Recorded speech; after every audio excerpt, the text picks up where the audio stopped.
So then we have the flip side. We got Jim Harbaugh. He came into that 7th season as a coach of his alma mater on the hot seat. They were struggling last year. Now he's the AP Coach of the Year, leading the Wolverines to their first Big Ten title in 17 years.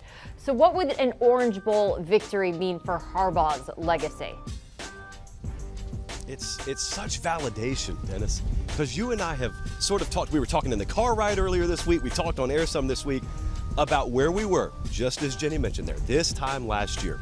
And this time last year, because people tend to suffer from amnesia in this sport, let me remind you, Jim Harbaugh is on the hottest of hot seats. His own fan base, I'm not talking outsiders, his own fan base is asking outright, do we even want the guy back? And to the administration side of things, their answer was yes, but at a highly reduced rate. And so he comes back. Now, conventional wisdom, Dennis, would say, okay, but if you get a respite, if you get that reprieve and that second chance, surely you've got to overturn every rock and up in every stone and try and change everything about your program. He didn't change anything. He stuck with his staff. He brought in a very, very notable addition on the defensive coordinator side of things, but philosophically they stuck with who they were, and it got him here. So to answer the question, what would a win mean?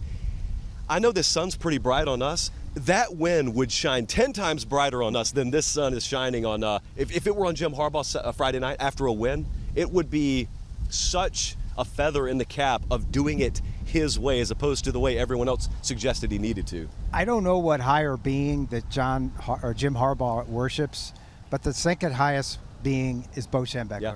He's designed the program after Bo, the playbook after Bo.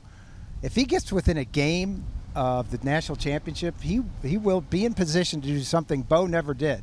St. Bo at Michigan never won a championship, won some Big 8 titles, but never won a national championship.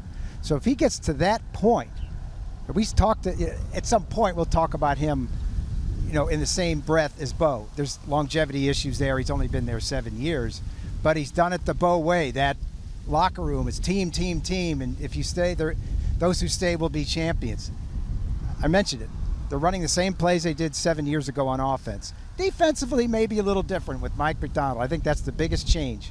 Going out to his brother's team, the Ravens, and getting his linebackers coach to run a really salty defense now and develop Aiden Hutchinson and David Ojabo and the rest of and Dax Hill. We'll talk about him, the team's second leading tackler.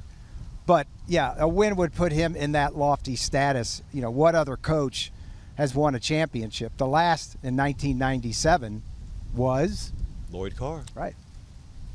All right, guys. Well, very important. Make sure you put your sunscreen on out there. I know we're going to be chatting with you in a little bit to make sure we're prepared for the Orange Bowl, which is going to be taking place tomorrow, 7:30 p.m. Eastern. The winner obviously advancing to Indy to face either Alabama or Cincinnati in that championship game on January 10th. And for more, you got to tune in to the Late Kick with Josh Pate. So that podcast is delivering college football game breakdowns, rapid reactions, his latest episode previewing and predicting the college football playoffs. So make sure you check that out today. Do you want a sports network that delivers everything that matters about the game? The highlights, the picks, the instant analysis, no yelling, no fake debates, no politics.